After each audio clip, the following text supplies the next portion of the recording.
Hey, welcome to From the Top, a show where I talk to friends and musicians about how they got started and how they got to where they are now. My guest today is my friend Myles Myrol from Outlook, Saskatchewan, now living in Saskatoon. Famously known for playing with the Myrol Brothers, we talk about the countless great experiences they've had and some train wrecks, and he just has some great insight for music and life in general. It's a really cool conversation. Very glad we had it.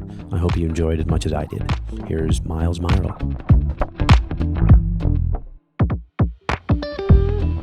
Hey, welcome to From the Top. Matthew Facca here with my friend Myles Myrol. Myles, thanks for coming. Thanks for having me, Matt. Glad to be here. Yeah. When I think of people I know, or musicians I know, I have the feeling that you have guitar cables that have spent more time on stage than me. Is that true? I've had some time go by all right. Yeah. I've had Cool. lots of fun along the way, too. Good. Yeah. What first got you into music? Well, I'm one of three brothers. My two brothers were older than me, and they were musicians. Our house was always full of music. My mom sang. My dad played for dances when he was young, et cetera, and my brothers were involved in the 60s and 70s rock and roll scene when things were really hopping in Saskatchewan and elsewhere. And so there was always music in the house, bands rehearsing in the basement and so on like that. And I just, when I moved up, I took over. Started doing that too. Awesome. Yeah. Was your bass player now, was bass the first instrument or was it something else? No, I started out the drums. Did you? I wanted to play the drums bad. Cool. I got a set of drums when I was, I'm thinking, 12 or maybe 13. Okay. And there was a rock band in our high school, and they reeled me in to play with them, and I started playing with them for three years or so in high school years. Cool. And stuff like that. And Cool. I played drums with them. Somewhere along the way, coming from a smaller town, kids move away, their parents get transferred and things like that, and I found myself short of a bass player. Sure. So I became a bass player to fill that gap. Cool. And that was good too. Yeah. Played a little guitar along the way, and Cool. yeah. I feel like a lot of bass players can kind of start the same way like a goalie would. It's like, hey, nobody else is a bass player. You got to play bass. Or, hey, you're the little brother. You're going to get shot at in the basement, for example. That's probably true.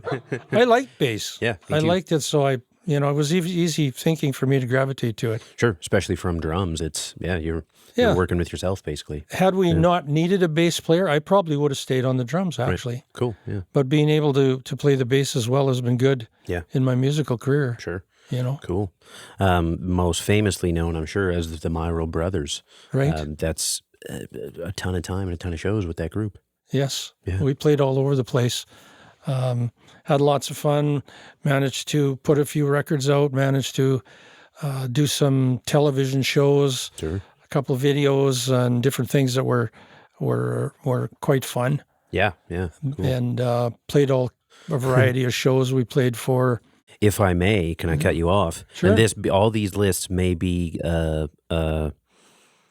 setting up for a part 2 already. Okay. With how many things are here. So I asked Myles, like, hey, any highlight shows, anything like that you've done? Or career highlights. Sorry, I asked Myles any like career highlights or lowlights or crazy shows, anything like that. So he sent, we lost all our gear and vehicles and trailer by fire en route to a gig. Our brakes failed on our bus. We came within a few feet of going into Lake Diefenbaker. Yeah, in the dark. In the dark. Good. Yeah, perfect. Good. That would have ended well, I'm sure. Yeah. Okay. Had gear stolen off the stage at a fair we played for. Holy shit. Yeah. I personally have performed in 128 communities in Saskatchewan. That's awesome. Performed for the Rough Riders, for the Blades, Regina Pats. Played 3 curling briars, the Scotties Tournament of Hearts, the Rush Lacrosse Team, Buffalo Days in Regina, Calgary Stampede, Saskatoon X, Big Valley Jamboree, Craven, Sask Arts Council, OSAC, done a 2-week tour with that, served TV shows including Edmonton and Calgary, CBC radio special, was flown to Quebec to perform for 18,000 people, cool, and then countless fairs, rodeos, dances, homecomings, 100th anniversaries. Yeah, lots of stuff. The Quebec gig was Cool. kind of a standout, actually, because that was a total accident. Cool. we were playing a gig outdoors in the summertime at Watrous. And there was, at that time, there was a Canadian TV show on television called On the Road Again. Okay. And the idea of the show was they went across Canada just doing things of human interest to people, for people, I should say. And they were doing a piece on the dance land at Watrous. Oh, yeah, cool. And so the host and the camera crew from CBC, they were just staying in the local hotel in Watrous. We were playing in the rink. They heard the music. They came over. And the producer of the show was with him, and he came up to us at a break, and he said, "Hey, we got to get you guys out to play for a festival that we're involved with." And he says, "I'll give you a call." And he wrote one of our numbers down. And frankly, I didn't expect to hear from them Sure, again. yeah. Why would you? Yeah. Because lots of people come up with something Yep. to talk about. And a number of months went by, maybe 6 months. And then the call come in, and he said, "Yeah, we'll fly you guys down to Ottawa." And then we drove out into the Gatineau Hills. The festival was called the Gatineau Clog. Okay, yeah. And it was a really fun gig. And we kind of take this winding road down into this natural amphitheater of trees, and it was just a beautiful spot. Yeah. And I wasn't expecting 18 or 19,000 people. Sure, yeah. And they were all there. Cool. It was a really fun That's gig. great. I wonder if that place is still there. I hope it is. Sounds like a cool, like a Red Rocks in Canada kind of thing. Yeah, I think they did it for a few more years, because I Googled it once and I couldn't find them Okay. of Yeah. anything current. Sure, yeah. But Cool. it was fun at the time. That's awesome. Cool. Well, going back to the start, were there any, when you first started playing, early, like say, influences or mentors or people that just helped you get better? Well, again, by then my brothers were on the road. They were gone, although they've been a musical influence all my life. Sure. And but they were out on the road playing across Canada and nightclubs and whatnot. And so it was just me and some guys from high school, and we got all our music from the radio. Yeah. And so groups like April Wine were busting through at that time. So we learned some songs by them, and just other things that were current at the time. Sure. Cool. And because we wanted to be current, we wanted to play what the kids wanted to hear. Right. Yep. So we weren't looking too far for music. It kind of came to us through the radio. Cool. That's good to hear. Yeah. And I'm sure you were able at that time to go on the internet and look up how to play the songs, right? Not so much. That was science fiction. Sure. Yeah. I've said it before and heard it a lot that the musicians who learned that way are often the best, especially at learning by ear. Like if you can Google every G chord you're ever going to need, you don't learn a whole lot by picking it up, as opposed to listening and going like, that's a G, that's just like that whole thing. Like, well, that is right. I think there's some definite truth to that. And radio at that time was less defined. There wasn't as many genres on the radio. Yeah. And so you would hear April Wine, and then an Anne Murray ballad after that, and a real more mixed bag of stuff. There was a bit of country crossover, but not too much at that time. Yeah. But again, we started playing for dances. The very first band I had, my dad rented the hall. He had to be there because we were all just kids. They wouldn't, Right. They wouldn't just rent it out to a bunch of kids. And we started playing dances. And I'd already, with the other high school band, I'd already played a bunch of places out in the country, small communities. Right. And that's how I came to know that I was in at least 128 communities in Saskatchewan, because Lisa, my daughter, during the COVID, she said, "Well, how many places have you played anyways?" Because so many times when we went somewhere, I play in her band now. Right. When we'd go somewhere, I'd been there before. I knew where the hall was or something. And I said, "Well, I don't know." So I counted them up, the ones that I can remember anyway. Sure. And 128. All right. and some of those I played lots of times in Right. some of those locations, obviously. Yeah. But awesome. My brother talked about doing that with hockey once too. Like how many small towns have you played in from when you're 5 to when you're 17? Like, yeah, for sure. Absolutely. Cool. Do you remember the first gear, be that the first drum set or the first bass? My first drum set was called Coronet, and they were what's called the Blue Ice Cube wrap on them. And they was sort of looked like Ringo's wrap on his Ludwigs, but these were considerably more junior brand than that. Sure. And I had those for quite a while. And then I got into other things. The first bass guitar I had was a Hagstrom single pickup, kind of an entry-level bass as well. And then I traded up here and there through the years and have continued to amass gear and then sometimes get rid of some of it. As we do, yeah. Yes, we do. Exactly. Cool. Yeah. Do you have, say, on any instrument, any, like, this is my one favorite instrument or one that just, like, feels like home? I have a couple. I have a 83 Telecaster that just is perfect. I'll never leave that. Cool. I have a Taylor acoustic I like. I have a Yamaha acoustic I like. I've got a few other things, but those are three I'll always the standouts. have. Cool, yeah. Although I'm sure I will keep more. Sure, yeah. Well, it'd be weird if you didn't. Yeah. Is there any gear in those years of trading and, coming and going, any you regret getting rid of? Any you wish you still held on to? Yeah, there's been a few, all right. I had a really nice set of Gretsch drums that were maple, and they were just the nicest sounding drums I think I've ever owned. Yeah. And I wish I had those, but I went for something different, flashy or whatever. I don't remember exactly. Nope. I had a few guitars that I picked up. Were kind of vintage guitars from the 50s. Right. And I sold a couple of those, but I made off like a bandit with a couple of them. So sure, yeah, I guess, good. Yeah. I bought something else with that, right? Yeah, you win some, you lose some. Yeah, exactly. Yeah, awesome. I think it's, well, especially in your case, like you're kind of the musicians who, I'm not going to buy this because it's going to be worth 10 grand in a couple of years. I'm going to buy this because I'm going to use the hell out of it on the road for however long, like until I need another one. Yeah, that's right. I don't buy anything to not play it. Yeah. Yeah, great. You can see that I have a different philosophy. So, cool. So when you were young, do you remember if you had any kind of like actual practice or learning routine or lessons, or was it just, here's the songs we got to learn, we have a show on Friday, let's go? I have no routine. Yeah. No lessons. We just, me and the guys I had at that time, we just figured stuff out. Yeah. And it was interesting too with when technology changed, because as I mentioned, we got our music off the radio, right, which was mostly AM radio in a car. Yeah, right. And we'd write stuff down driving down the road, write the words off. Somebody get a record rate maybe.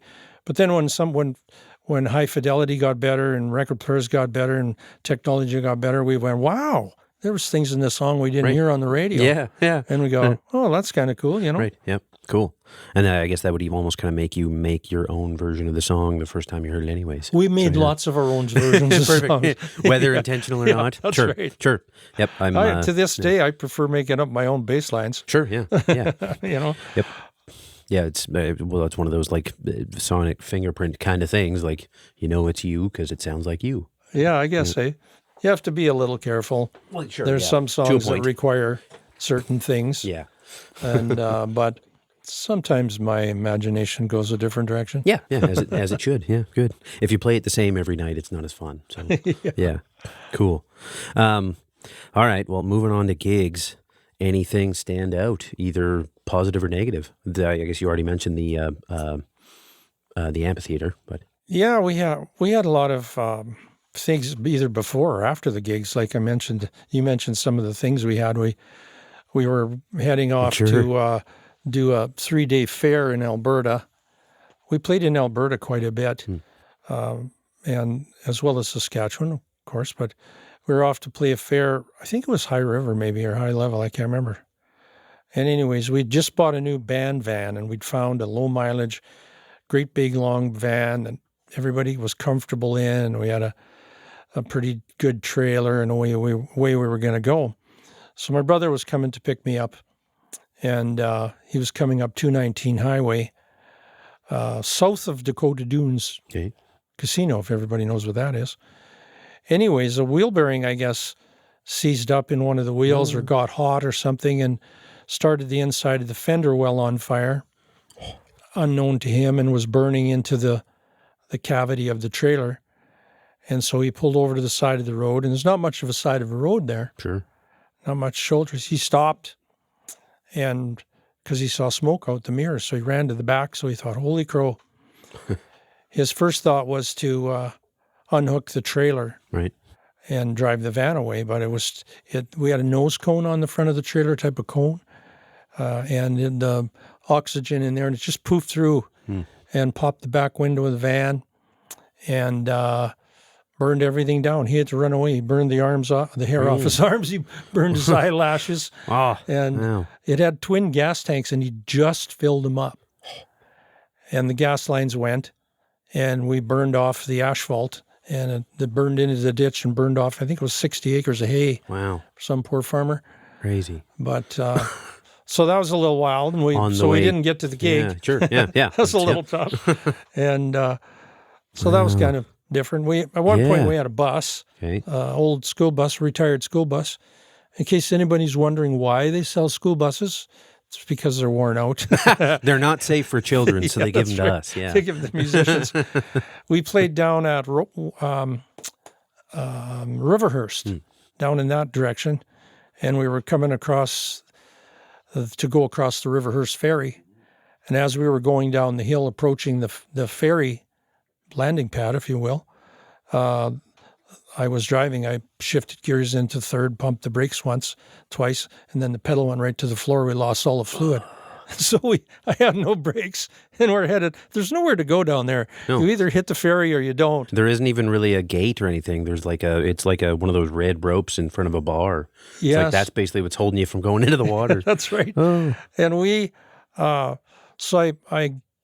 the ferry was pulling away, and he realized something was wrong with us, so he was coming back. And so I thought, well, this is bad. We opened the side door on the bus, and the guys were lined up in case anybody had to jump. Right. And so I managed to get the thing stopped, and my brother pulled on the emergency brake, and I got it down into low gear, and we got the damn thing stopped. Wow. And just to see, because it was dark. That's the other thing. Sure. It was 3 o'clock in the morning or whatever it was. I don't know. So we stood we put our backs to the front of the bus, and if we took 2 good steps, and the third one we'd have been in the water. Wow. So that was pretty close. Yeah. The other one I'm looking at is you had all your gear stolen off the stage. Yes. We were playing in Alberta for a 3-day fair somewhere, a 4-day fair. And we supplied our own amps. The front of house was there, and all the monitors were there, and lighting was there. And they had a crank down stage with the canopy of the stage, the roof of the stage, lowered over top of everything. And the group there assured us, we played 3 shows a day or 4 shows a day there at the fair. It was really fun. It was well attended till they stole our backline. Till then, yeah. But anyway, so yeah, that took then we had to do, when we got there, we were quite surprised, obviously. Sure. So we had Was that like a stolen overnight between days 1 and 2 kind of thing? Yeah. Meh. Yeah. Crappy. Pretty much like that. That always sucks when you see things like that and you can tell the security isn't great. Like, how? There's millions of dollars worth of audio gear here. Like, yeah. Bummer. Yeah. Yeah. So for a decent amount of your life, music was kind of the full time. It was the 9 to 5. Was it not? Different times in my life, I played full time as a living. Sure.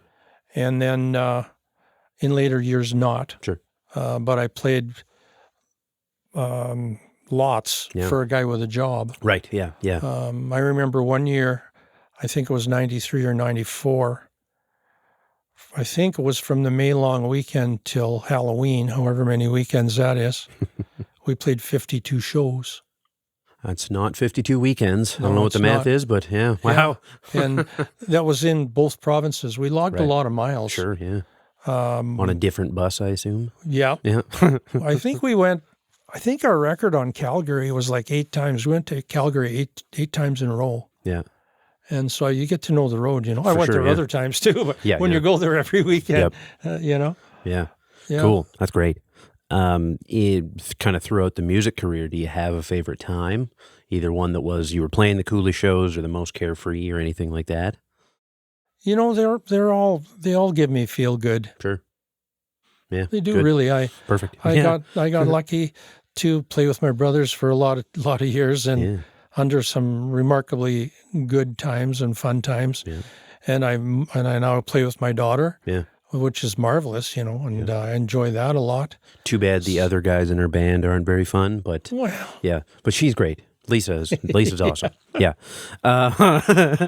Cool. That's gotta be, yeah. I've sorry. had bands in between, Sure. Yeah. in and out as a lot of us have. Yeah. But I've always been lucky to play with good people, Yeah. Awesome. and I've got no complaints that way. That's good. As we've said countless times before, it's more like you say, the trip to Calgary. If you don't like those 4 guys in the band, that's a long drive. Yeah, As opposed to if you're good friends or family, or like that makes it a whole hell of a lot easier. absolutely, absolutely. Well, I remember one time we were coming back from Stettler, Alberta, Yeah. and there was just 2 of us in the car on that trip, my brother Rick and I, and we decided to leave. We played till 1 or 2 o'clock in the morning, packed up, and we're going home. And we ran out of gas at Moen, and we knew we were going to run out of gas, and we the car quit. My brother put it into neutral, and we coasted right into the pumps. Perfect. We slept there for a couple hours, Yeah. right in the car, till the guy opened the gas station. He banged on our window and said, "Oh, can I help you?" So You can help us. Yes. there's certain people you can share those kinds of experiences with Yep. and come out okay. Yeah. And I was always lucky enough Awesome. that we didn't come out not okay. Yeah. Yeah. You know? Awesome. That's going to be like just a cool transition. It's like either playing with your brothers or playing with your daughter. Both is pretty awesome, and you got to do both. Like, Absolutely. Yeah. Great. Absolutely. yeah. And again, just a killer group of people, despite what we've said before. So, Indeed. yeah. Cool.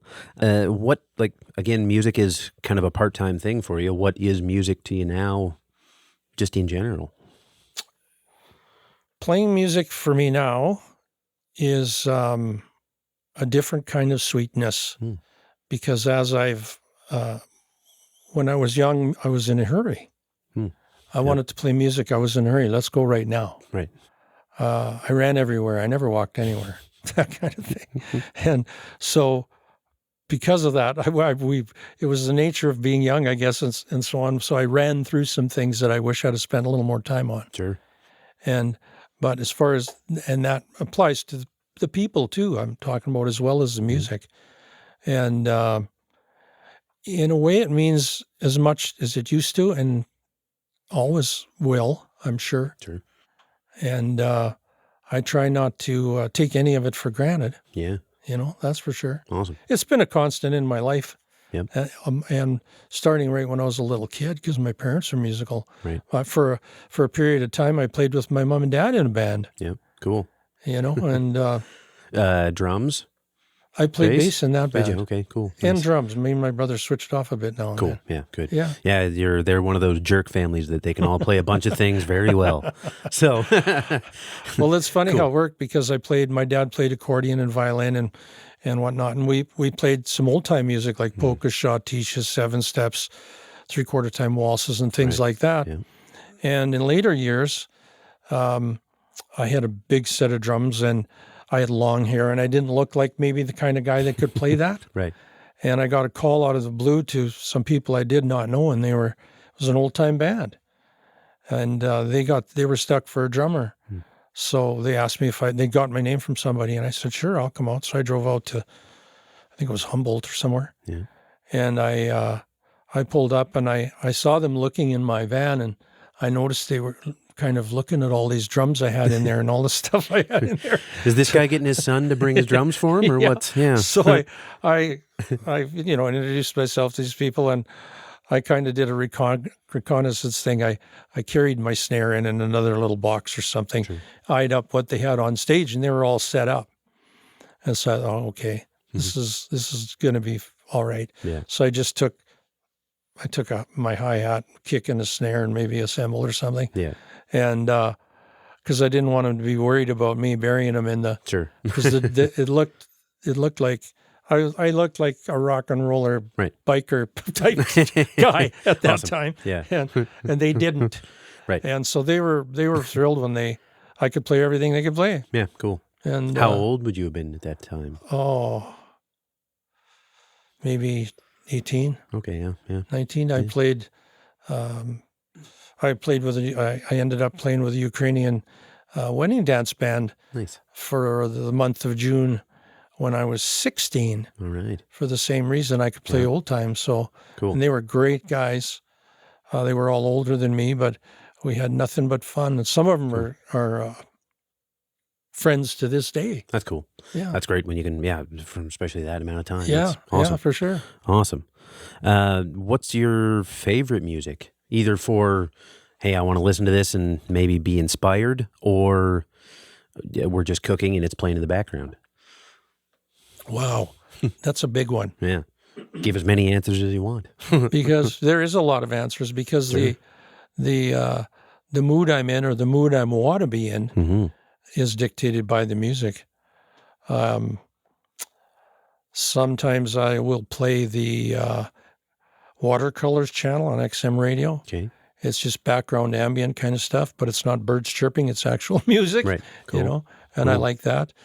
I like Chicago is a favorite band of mine. I like horn bands. Cool. Horn band, just about. There's not too many horn bands Yeah, around yeah. anymore. But I like them. I listen to them.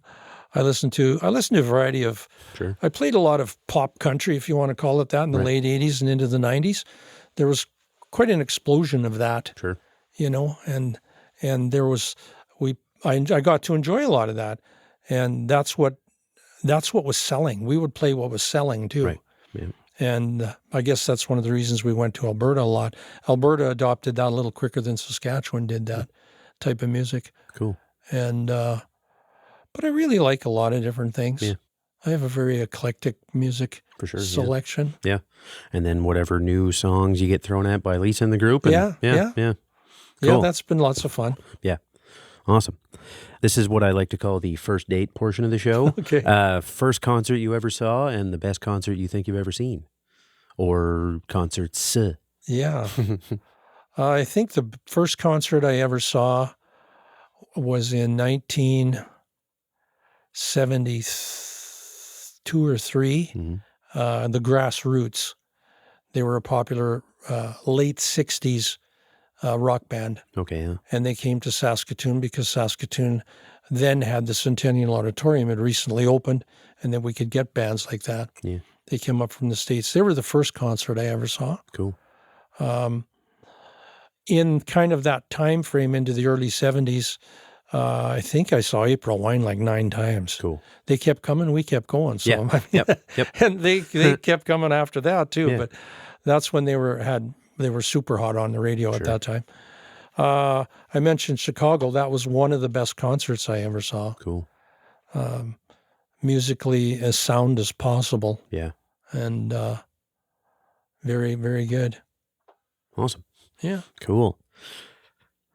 I think we've covered most of it. Any other stories that stick out, or again, it's hard to know even what question to ask, knowing what you've done. I think one of the coolest moments that I personally saw, I had never seen the Myrol Brothers live until this, but it was at the SCMAs, maybe 2018, Oh yes. 19, something like that. Yeah. I was sitting with Damon and Tyler and Garth, and all the acts were obviously everybody playing there is good, but then you three came on, and there was no backing band, just the three of you, and the harmonies were great. And I remember everybody just standing up and losing their mind. It was a very cool thing for all of us to see. So, Well, thank you for saying so. yeah, We made a decision before that performance to do it without our drummer. right, And so that was different than what everybody else was doing. right, And we wanted to really get across the vocals. Well, then we chose a song that would deliver those vocals and what we could do with vocals. sure. And so I'm glad to hear that. You nailed it. was- Yeah. Glad to hear that. I have no criticism. Yeah, no feedback. Cool. It's awesome. Cool. All right. Well, we'll move on to the final question then. What advice do you have for 16-year-old Myles? Be that Holy Personally, professionally, financially. You had mentioned taking your time before. That's a good one too. Yeah, but- slow down a little bit. Buy low, sell high. That's always a good advice. Perfect. Yeah. Good. Yeah. I've had people ask me things like that before, Yeah. and I really don't know how to give someone advice because I don't know. It's different for everybody. Yep.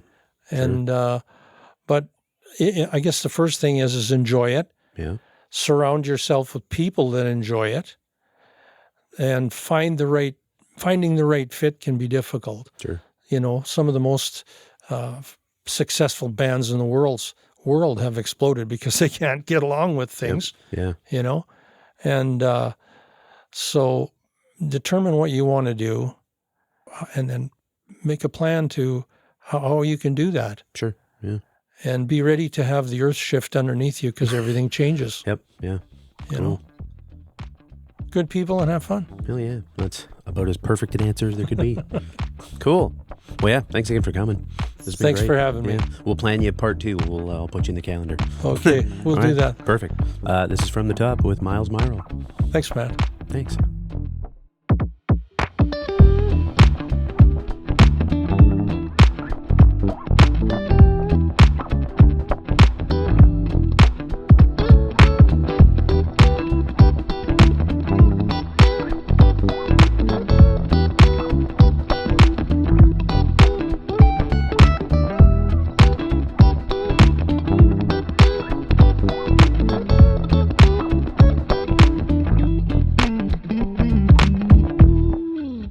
I feel like a lot of bass players can kind of start.